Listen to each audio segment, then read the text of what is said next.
Hey, it's Lee. Welcome to Business Problem Solved. Today, I have the immense pleasure of chatting with somebody I wasn't expecting to be able to talk to. Anyway, this person, entrepreneur, business owner, author, multiple book author, and an owner, founder of J4K, my little boy's goalkeeping coach school. Well, the people who own the gloves that he wears, the goalkeeping coaching business that he attends. So, Mr. Ray Newland, how the devil are you? Fantastic. Yourself. Thank you very much for having me on, Lee. Much appreciated. No, honestly, the pleasure is all mine. Like I said, I wasn't expecting, but my boy's such an advocate of what you do. When the opportunity arose and we were in dialogue via email, I thought I'm gonna just ask. And here you are. Here you are. So, for those people who don't know who Ray Newland is, who is Ray Newland, and how has he got to sit in that seat today? Okay. Have they got 2 days spare, Lee? Yeah. I've warned you. I am obviously goalkeeper. Our hobby's talking, so but no, I'll try and keep the intro down to about 2 hours. Yeah, just in brief, I'll say my name's Ray Newland. I'm originally from Liverpool, England. My dream was obviously to become a professional goalkeeper, even though that I never played at any academy growing up as a child. I eventually achieved my dream at 18 years of age to become a professional goalkeeper, which I was lucky for 10 years. And I was coached by legends. I was coached by goalkeeper legends, but also worked alongside goalkeepers as well, like Neville Southall, Peter Shilton, Banks, Peter Bonetti, Joe Corrigan, to name but a few. And I was professional for 10 years. I got injured when I was 28 or 29, playing for Wigan Athletic. And I always used to voluntarily coach at every professional club that I played for. I used to voluntarily coach the young goalkeepers. So when I got injured, it was naturally for me to become a goalkeeping coach. But I didn't want to, as much as I enjoy being a professional goalkeeper, I didn't want to continue with professional football. I didn't really like a lot of the people that were involved. I'm not saying they're all bad, but I didn't like, a lot of the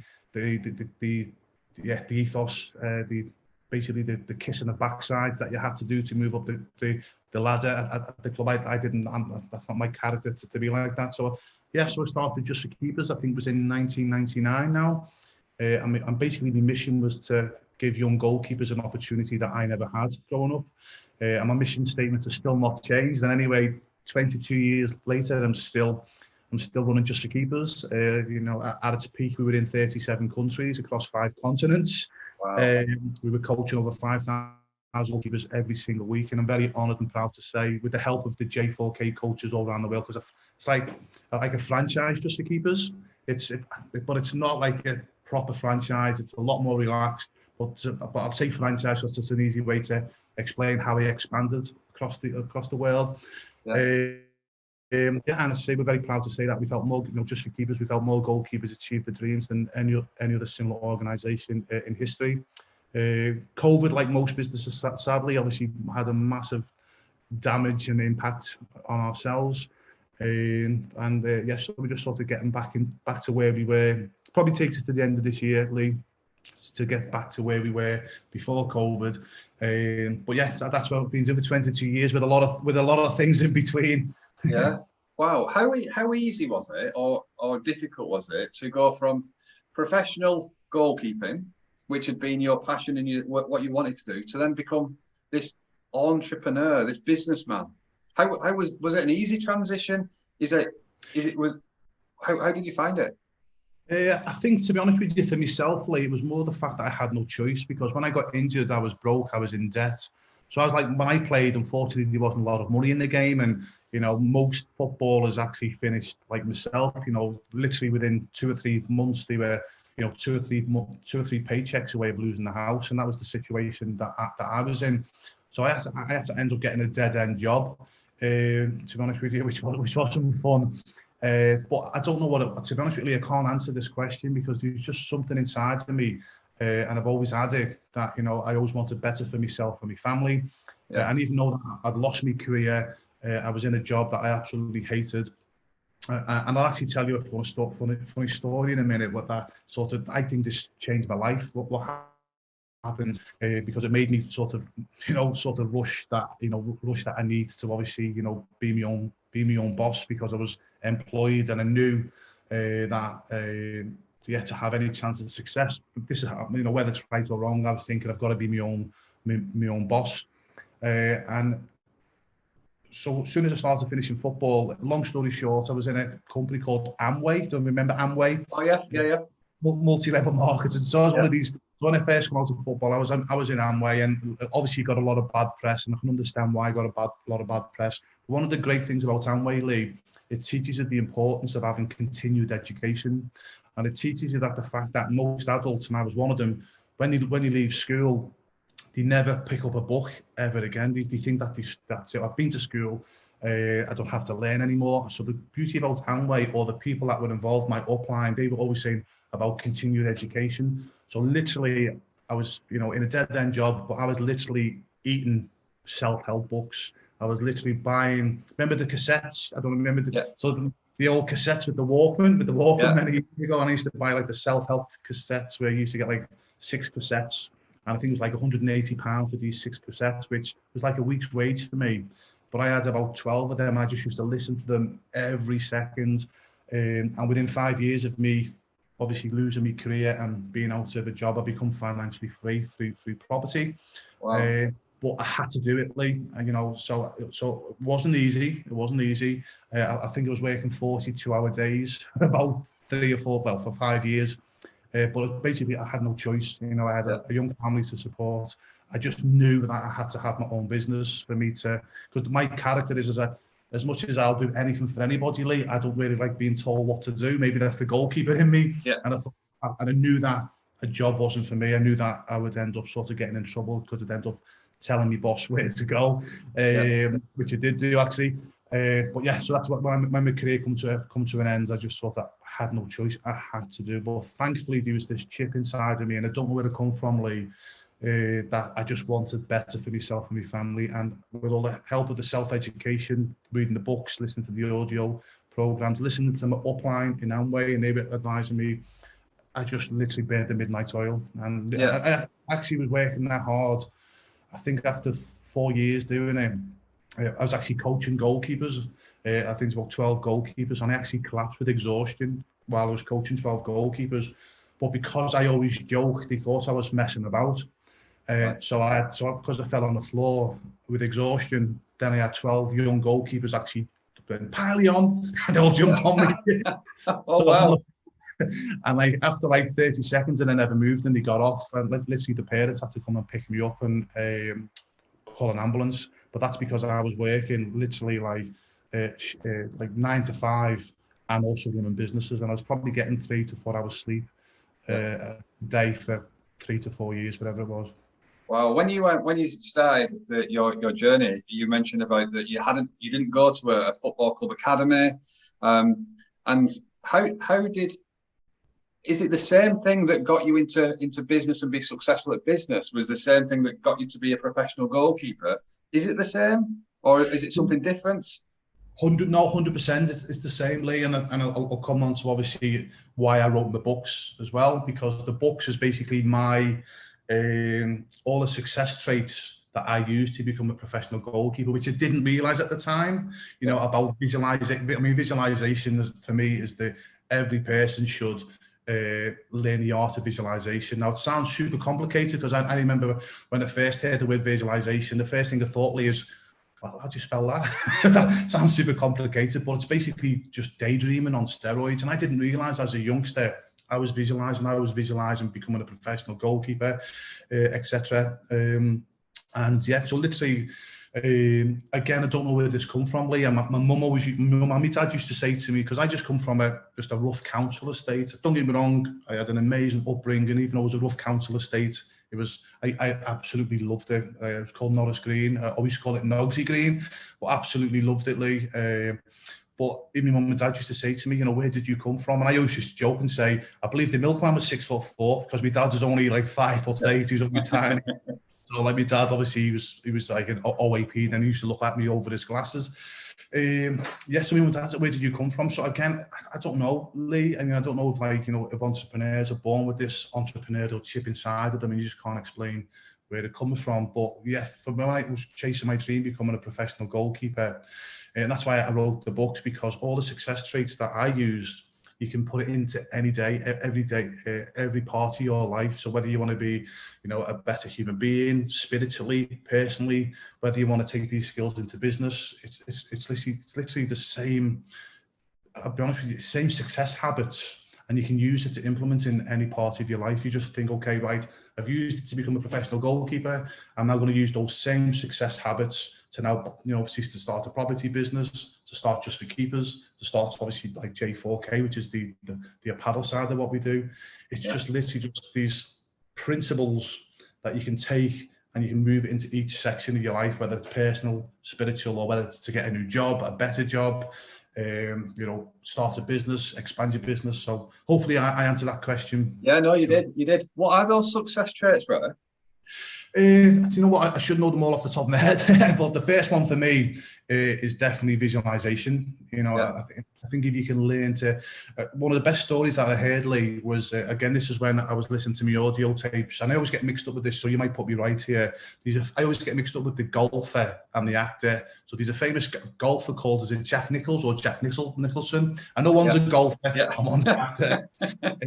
And I remember listening to an audio program, and Jack Nicholson got asked a question by the person that was interviewing him. He said, "Look, Jack, what's the best game of golf that you've ever played?"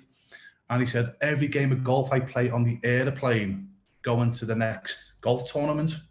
So when I first heard that, literally I just come out of football, so I was thinking, on my life, I was thinking, what, he plays golf on an airplane? That's a bit dangerous. So I had to listen to it about 4 or 5 times before I realised about visualization. And obviously, and if you ask any top athlete, doesn't matter what sport, they all visualize. If you ask any musician, politician, I don't want to swear, they're saying politician, anyone that's got to the top of their field, I would guarantee that they visualize their success before they've got there. And it's super easy to do. It's just daydreaming, but with a purpose. So the first one's visualization. Next one's clarity as well. Sorry, I should have said clarity first. Sorry, the first thing is to have any success in life, you've got to know what you're doing. And the reason why most people, unfortunately, don't have success is because they don't know what they want to achieve in life. And that's why a lot of people, this has happened to me, they get ripped off for these like the get rich quick schemes on the internet. And you get all these people on YouTube. I mean, you can't even watch your favorite 1980s music on YouTube without someone popping up and saying, "I've got this, I'll make you £1,000 a day." And what happens is a lot of people when people don't know what their dream is or what their clarity is or what they want to achieve in life, that's when they go, okay, they start chasing the money rather than chasing the dream. So the important thing that anyone, and again, I don't want to promote my books here, but one of the books that I've wrote is called Dream, Believe, Plan and Act. And I think this is the key to success. That's how Walt Disney built his empire. First of all, you've got to dream. You've got to know what you want to achieve in life. The second thing then is you've got to believe in your own success, even though you don't believe to start off with. It's where the visualization comes in. You visualize being successful. You fake it until you make it. Yeah. So you've got to be successful. The third thing that you do, and most people won't do this, as simple as it is, Lee, is act. Turn up every single day. As Woody Allen said, 95% of success is just turning up. So just act every single day. Then dream, believe, plan. Sorry, you got to plan it. I got excited there. So dream, believe, plan. You've obviously again got a structure. Like you said before, get knowledge. What you do is fantastic. Get knowledge, that's planning. What a lot of people make a mistake is they have an idea and I've done this many a times, and they just fly off. And then 8 weeks down the line, they've wasted 8 weeks because they think, I should have gone down the wrong route, instead of going, no, get knowledge, get educated first, put your plan in, and then boom, and then you go. And then the last thing is you act. You've got to put the action in.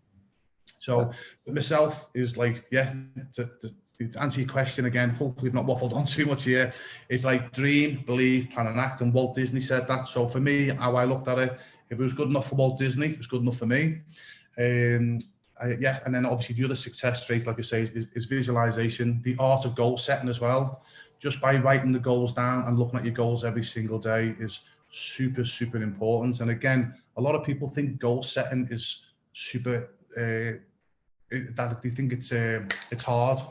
It's not, and that's unfortunate, because a lot of entrepreneurs who sell books on goal setting, they make it complicated because they have books this thickly, because bigger books sell for more money than smaller books. And as a result, as I say, they make it complicated, and unfortunately it puts a lot of people off, and it's not taught in schools as well. So again, without going into too much detail and boring everyone to death here, I think the key to success is dream, believe, plan and act. Know what you want to achieve. Get advice, again, like you say, get the knowledge, get advice, plan, and then put the action in. Yeah, love it. Love it. Do you see yourself as successful, Ray? No. I just see myself on a journey. It's like, and I think like most entrepreneurs, Lee, I think, once you get to this stage, you're like, okay, I want to get to here and I want to get to there. And for me, for me, I don't judge myself by financial or anything like that, even though it's important to earn money, obviously for myself and my family. But for me, don't get me wrong, in the early days, it was important because I was broke, I was in debt, so I wanted to get out of where we were living. But for me now, I don't. It's like, without sounding arrogantly, so many people have come up to me and gone, have you realised what you've done over the years, or you've took your business into 37 countries, and for me, I'm like, for me, my mission is to help as many goalkeepers as I can to achieve their dreams, and just for keepers, or help mums and dads, the goalkeepers, save money with the J4K gloves. And as long as I'm doing that, I'm happy. And I don't really, I don't look at being successful or not successful. I just think about get up each day and put the work in for myself and my family, and just try to make a difference with who I'm trying to help. Yeah, no, amazing, honestly. So, I mean, exactly like you just said there, I think people would look at you and think of you as successful, but there's this desire inside you that makes you not see yourself as successful. Do you think you ever will see yourself as successful?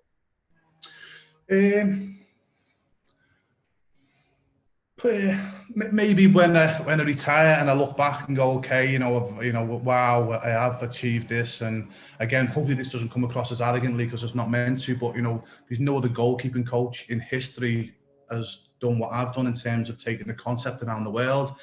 And so many people have said that to me, but again, I've gone like, I'm just coaching, it's like, but maybe one day, as I say, I think, when I sit down, I get me pipe and slippers out, and I look back, and think, actually, you know what, I did make an impact. And for me, I think for me, and I think most entrepreneurs, the impact about being successful is not about you.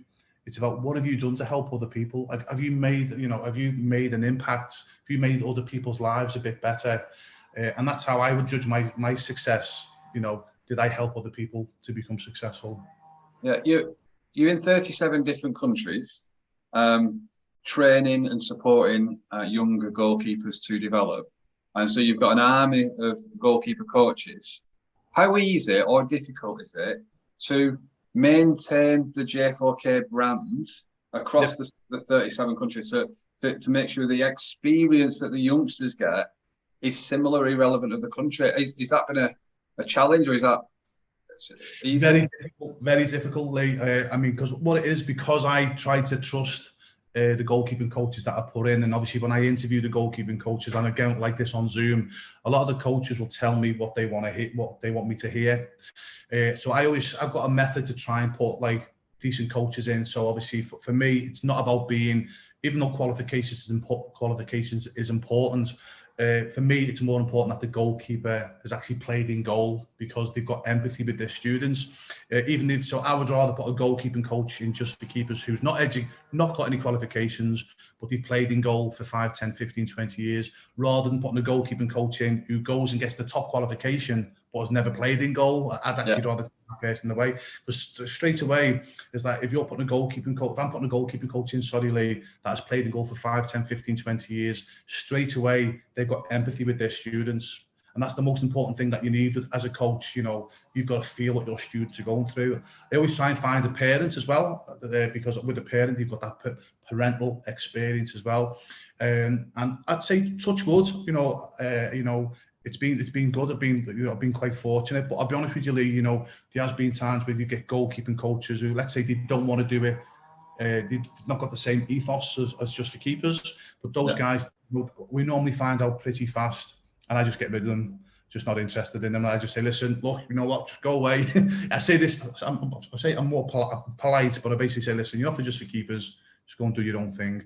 And I just get rid of them really, really fast. And what's happened with COVID as well, I'm not in a hurry to take Just for Keepers back to 37 countries now, Lee. I'm just going to be more or less focused on the countries that are still in J4K, which is probably about 8 or 9 now. Right. And I'm just going to focus on building the UK, the USA and Canada, and potentially Australia as well. I'm speaking to someone in Australia because the language barrier has been horrendous as well. It's been super difficult to do that. But it's weird. But with goalkeeping, it's like an international language. So all the sign language and all that, you can sort of get around. So I've been as far as coaching off at the islands of Curacao, just off Venezuela. Wow. So that was pretty. That was amazing, and the people involved in who does J4 Curacao, lovely, lovely, lovely people. So it's something all over the world. So it is amazing. It is amazing. Do you have? Is there a model for how your goalkeeper coaches should coach? So like, because there's certain different. It's footwork. It's positioning. There's all sorts of different things. Do you have a model that all of your coaches deliver, or is it left up to the interpretation of the goalkeeping coach? Bit of both, really, Lee, to be honest with you, and it depends on the goalkeeping coach. So some goalkeeping coaches will get involved in J4K, and they're like, "Look, Ray, I know how to coach. I've been a goalkeeper for 20 years. I've been a coach for 10 years, but I'm just not a businessman, or businesswoman. Can you?" And they just need help with the business. And those type of coaches, they can coach, but I still need to teach them in a certain way. It's more about people skills, actually not the coaching on the field. That's actually the easy part, Lee. Coach, when you know what to coach as a goalkeeper, coaching on the field super easy. The hard thing is the people skills. Is not only dealing with the children properly, but also the parents, because you get a lot of goalkeeping coaches, and I've seen this more in America. Sorry, America, it doesn't really happen in the UK, but in America you get a lot of goalkeeping coaches, and they think they're better than what they actually are. They won't speak to the parents, they won't speak to the children, and I think that's completely arrogant. And that's what I try and educate them and say, listen, look, what was it you need to be? You need to communicate with the parents. You need to communicate, obviously, with the parents and the children. So I get the coach that will come to me super confident as a coach, but you just need help to set up the business, but there's still a bit of tweaking that I need to do. Or I'll get a goalkeeping coach who'll come to me and go, listen, Ray, yeah, I've played in goal, I've coached, but look, I need help how to train, and I'll teach them how to do that. But I've literally got about 15 hours worth of videos where there's like me, where you can watch me doing training with 2 goalkeepers or 18 goalkeepers as well. So it's all there. They watch all the videos. I've got an app that they can download. Anyone can download for free. Actually, it's for free for anyone. It's basically called Just for Keepers, and they download the app. So while they're training, they can look at the videos. So. But yeah, so that's hopefully that answered the question, Lee. Yeah, no, completely. So when you're talking about what you've done and how you've done it, you've got apps, you've got videos, you've got your apparel now, you've got your coaching school, you've got your books, you've got lots, haven't you? How? Are these all ideas that you've had and you've just developed, or has it been on the back of a problem and then you thought, I need to do that to overcome the problem? How have you continued to keep moving forward and progressing what it is that you've been doing? Okay, no, a great question, Lee. And hopefully this will help. Obviously, other entrepreneurs and other people as well. But first of all, I don't watch TV or watch very little TV. To be fair, I'm not getting as bad now, but at one time we actually used to never have a TV in our house. I'm going back many years ago.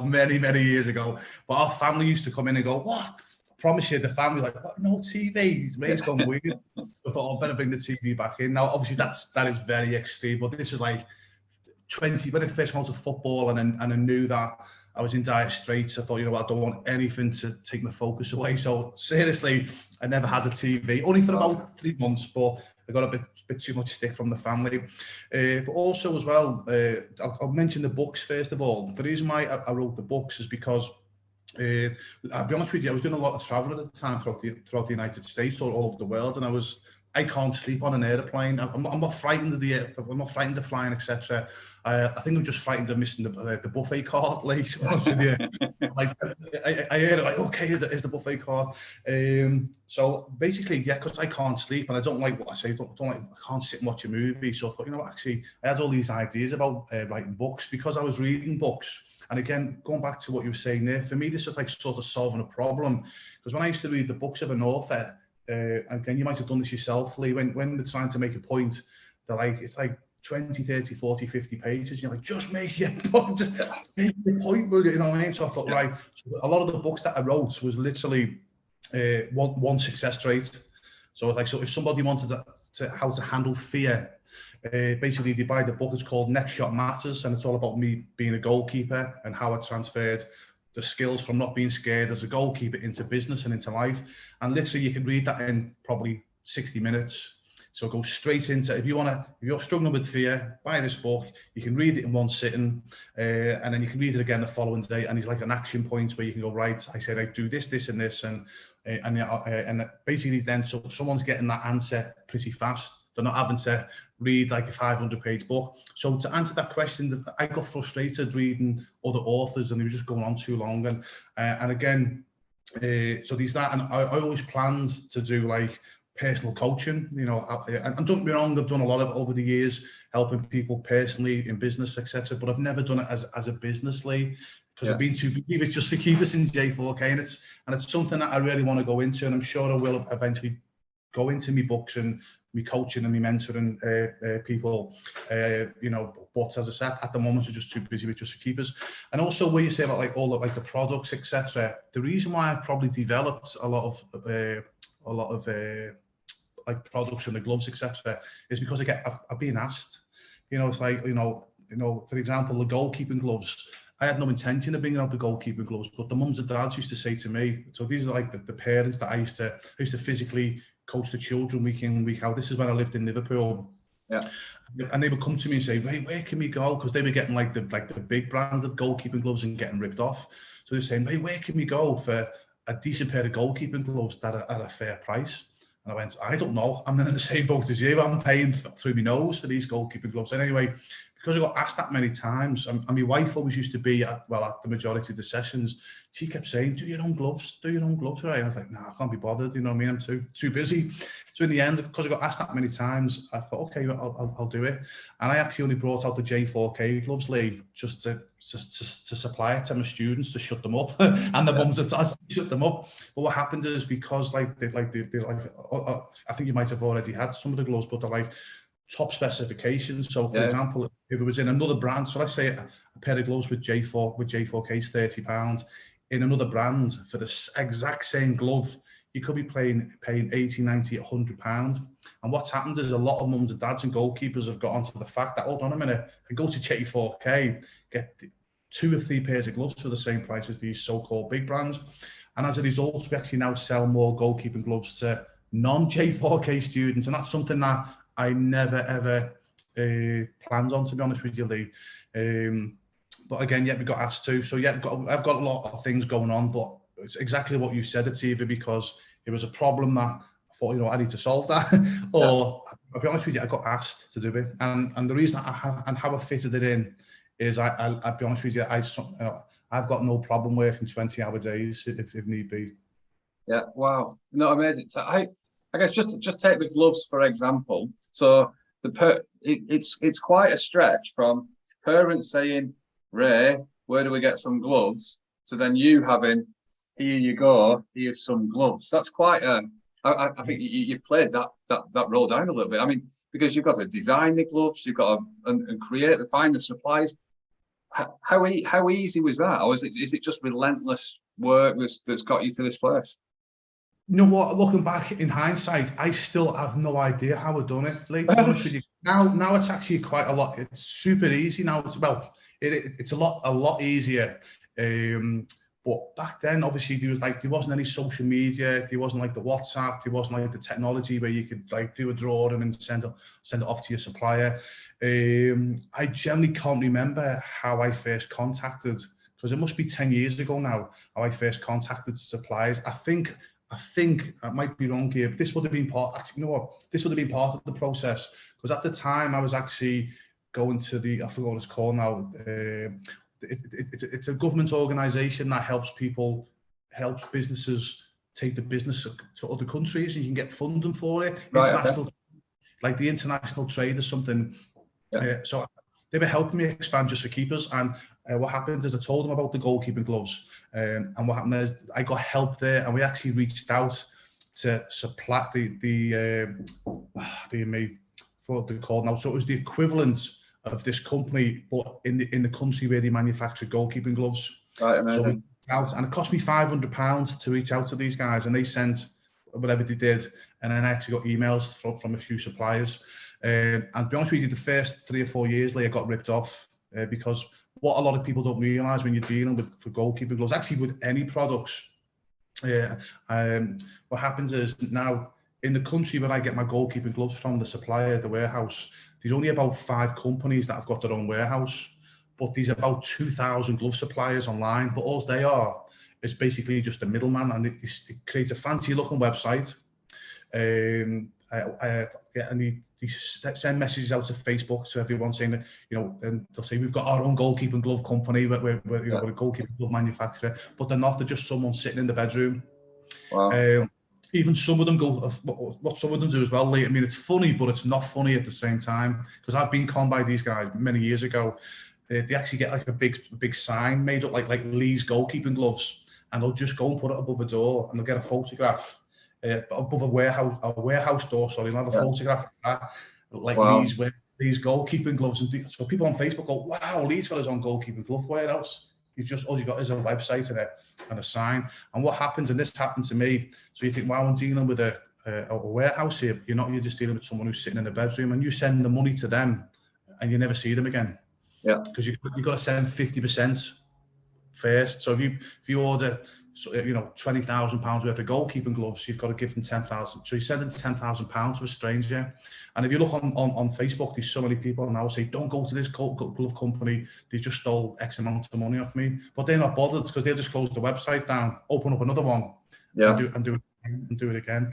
But now it's easier, but it's harder as well, Lee, because there's that many basically agents or con women that can reach out to you on Facebook, and you're actually not dealing with a warehouse. But I'll be honest with you, it was incredibly hard work, because I had to do a lot by post as well. Yeah. So I had to do like drawings around my hands, and I actually design the drawings, send it via post, and they would come back, 3 weeks later, what do you think of this?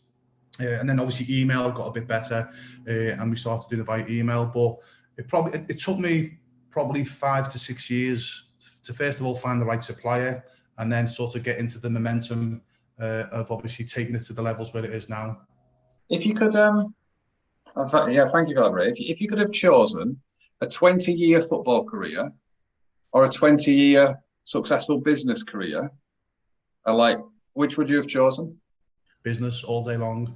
For me, when people say, oh, you got injured when you were 28, 29, what was it like? I wish I'd have got injured when I was 24.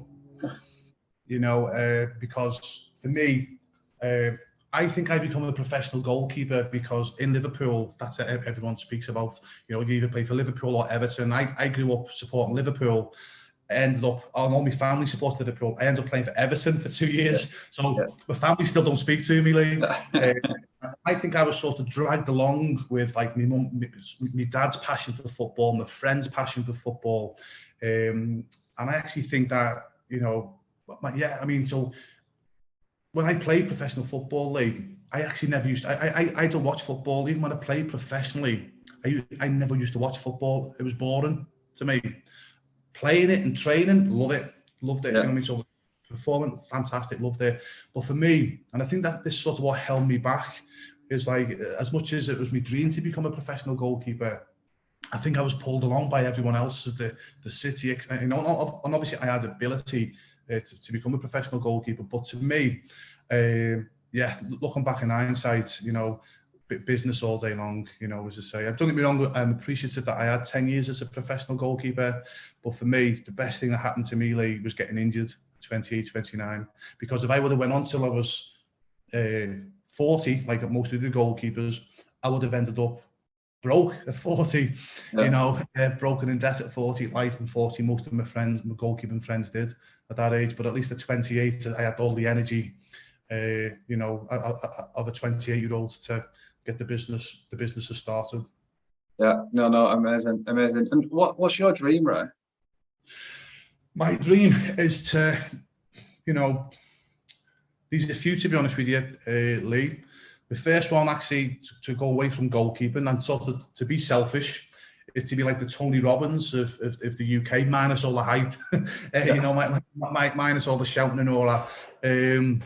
Because I do believe what I've gone. I mean, I've got a lot of family and friends call me the Forrest Gump of Europe because I've got that many different businesses that I'm in, and because I've had that many different businesses and the career and the life that I've had, and honestly, I've not had it easy myself and my wife, Lee. You know, like every entrepreneur, you've got to fight every single day, and people look and go, "Wow, dear me."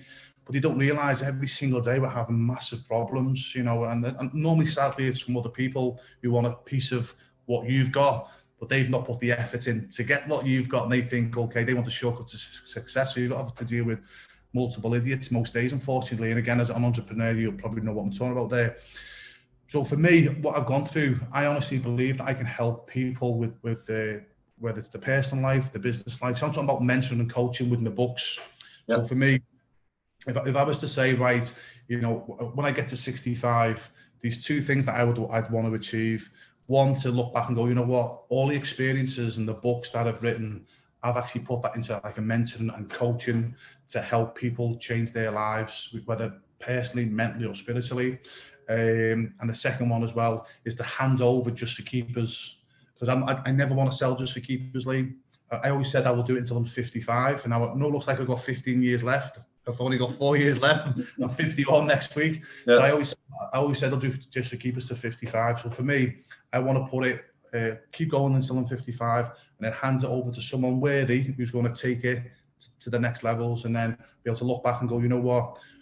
Just because I stopped, Just for Keepers didn't stop. It's going to keep serving goalkeepers for the next 10, 20, 30, hopefully longer. So for me, there's the two things that I want to be. And the last one as well, and this is the most important one, Lee, I just want to be the best father, husband and son that I can be. Yeah, love that. Just a few more questions, Ray. If you had a choice of being a goalkeeper in this day and age when the money's in the game and running a business, so separately, so same question as before, but now with the money in the game, would you still choose business?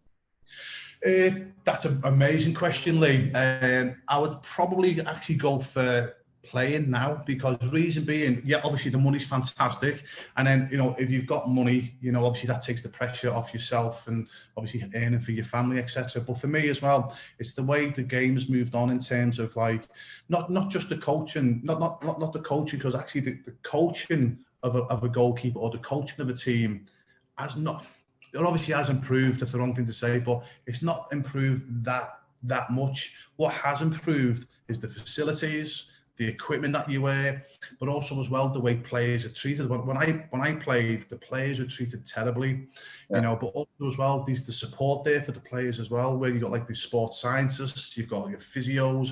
You know, when I played, it's like if you were struggling with your confidence, you know, the motivational talk from the coach or the manager was like, make that mistake again. You're out the team, you dropped, and we're going to put you on the transfer list. That was like the motivational speech. Where it's in this day and age, like, you know, you'll sit down with like, I don't know if this is the right word, but like a sports scientist, or like a sports mindset coach, and they'll help you with your confidence. And that's why you see so many many players now. Don't get me wrong, I'm guessing there's still a few idiots in football, but when I played, the majority of us, including me, we were idiots because we were just working class lads. There was no one really teaching us the mental side of things and how to act properly. And that's why I see now a lot of players, and I think I'll use the captain of Liverpool, obviously Henderson, and the other one, the older guy, I forgot his name now, he's played for Man City, just amazing pros. He always comes on as sub. I think Milner as well. Yeah. You look at them guys, think, wow, you know, they're just like so well balanced in their lives. They're obviously amazing athletes.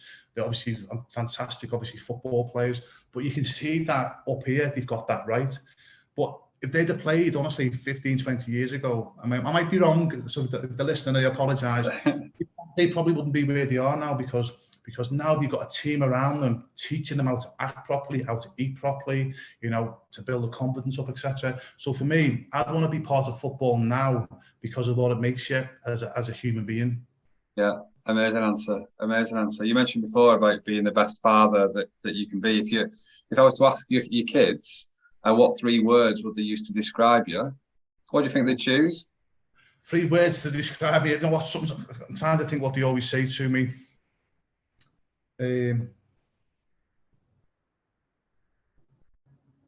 Wow, there's no what's got in my head. They always say something to me as well. I can't remember what it is.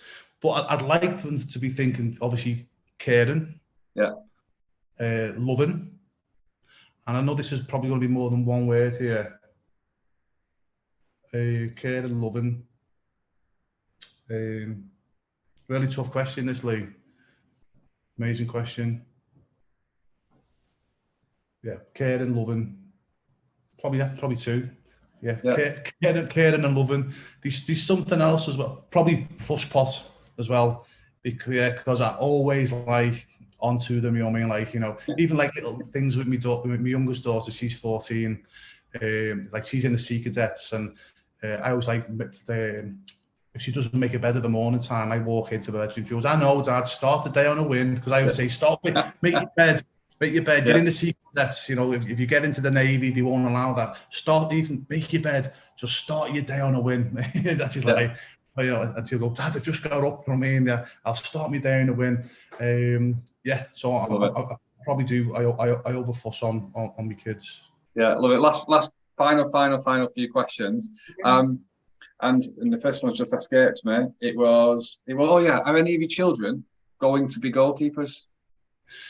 Well, my daughter Ash, she's 27. She used to be a daughter. She used to be a goalkeeper. She played for I think about 2 seasons now. And what it was, I never sort of pushed both my daughters into playing football, or especially in goal. Sorry. So my daughter, she's So what happened is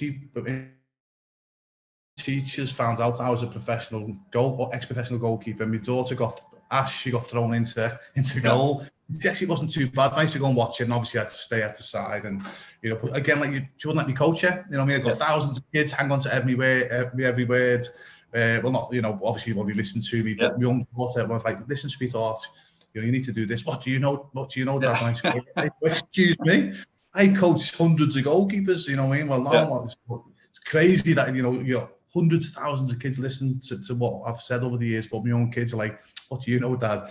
But I take that on the chin or the chins, because obviously I know it's just the kids.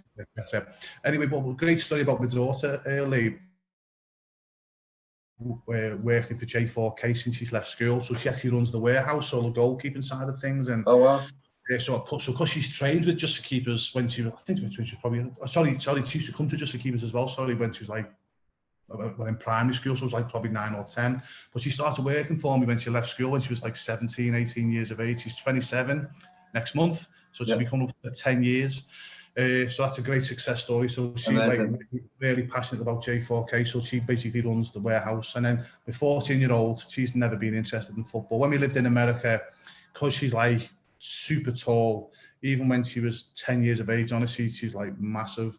But they just used to, because she likes running, she's like Forrest Gump. The team, they just put her, they just let her run around, because when she put it in goal, she's got no coordination as a goalkeeper. But you put her on the field, she just literally runs, just doesn't get tired. She used to run around like Forrest Gump, but she's not interested in football. She loves the Sea Cadets and playing the guitar. She does music lessons. Love it. And what does an entrepreneurial former goalkeeper who's coached thousands of up-and-coming children, what's he having for his tea tonight?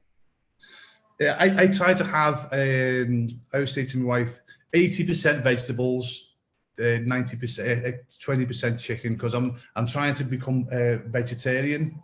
And I've actually done it in spells where I've done it for 2 to 3 weeks. But then just the urge for that meat has just been a bit, you know, I just feel weak, etc. So I try to put as least meat as I can in. So I won't have like a steak, I won't have any other meat, I'll just have chicken. And it's mostly, as I say, it's mostly just vegetables and chicken or rice and stuff. But yeah, And because we live all by all the farms and all that at the moment, the amount of farm shops where you can just go and get fresh vegetables, it'd be a crime not to be a vegetarian. That's what I'm going to be having tonight. It'd be like, I always, Paul always say to me, what do you want for tea? I go, 80% vegetable, 20% chicken. Yeah, love it. And if people want to know more about you, where would they go? What would they do? What would they find? Yeah, I mean, so if they're interested, obviously, in what we do with Just for Keepers, if you just go to, and with the digit 4, you just go to justforkeepers.com if they're in the United States, or .co.uk if they're in the UK, so that's Just for Keepers.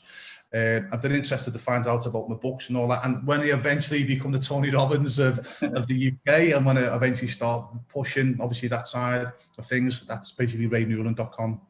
Yeah, love it. I just want to say, Ray, thank you so much for taking the time today. But more importantly, that on behalf of a parent of one of the students of a coach at JFOK and the customer of the gloves and stuff, I just want to say thank you for providing what you do and the value that's helping him fuel his love of goalkeeping. So thank you so much, Ray. It's much appreciated. And honestly, I promise you, Lee, that what your appreciation, I appreciate that, because my mission statement hasn't changed. When I started Just for Keepers many years ago, I wanted to help young goalkeepers have an opportunity that I never had. That's still the same. But obviously, your J4K coach, or your son's J4K coach is Junaid. I say fantastic lad. So for me, if I can help Junaid become a success as his own goalkeeping coach, and he's coaching 50, 100, 200 students, how I look at it, Lee, I'm still helping your son, but through helping Junaid. So I'm still helping goalkeepers achieve their dreams. Because for me now, I think rather than me, don't get me wrong, I still coach where I can. But for me, if I was to physically coach myself, I'm only going to be able to maybe coach 100 goalkeepers a week. But if I can help goalkeeping coaches to achieve their dreams and they coach their goalkeepers, for me, I can help a lot more goalkeepers by helping goalkeeping coaches, if that makes sense, So, and then obviously that helps parents as well. So as you know, the big part of Just for Keepers, Lee, is, we really go the extra mile to help mums and dads, because again, if we can help you and your, mums and dads, we can help parents understand goalkeeping to a degree, they can help their goalkeeping child as well. So that's something that, I'm always thinking, what can I do better? What can we do to improve, to make it as easy as possible for likes of parents like yourself, Lee, because watching your child in goal, even when a goal goes in, and we know 99% of the time, it's not the goalkeeper's fault, but even when a goal goes in, because the players, the parents on the line, even the coaches and the managers, they don't understand goalkeeping unless they've played in goal themselves. And because most haven't, they don't understand goalkeeping, Lee. So it's easy for them to go, it's the goalkeeper's fault. And that's why I call goalkeeping. It's a character building position, because unfortunately you get that much unfair blame, and that's why we try and support parents as much as we can, because we know how incredibly difficult it is as a parent to watch their child get blamed for something that's not their fault. So but I appreciate that. Obviously, that you appreciate what we do, Lee. Yeah, no, completely. Just thank you so much for giving up your time today. It's been an absolute pleasure to chat with you, and good luck with everything that you've got going forward, Ray. Much appreciated. No worries. I'll send you a signed copy of my book, Lee.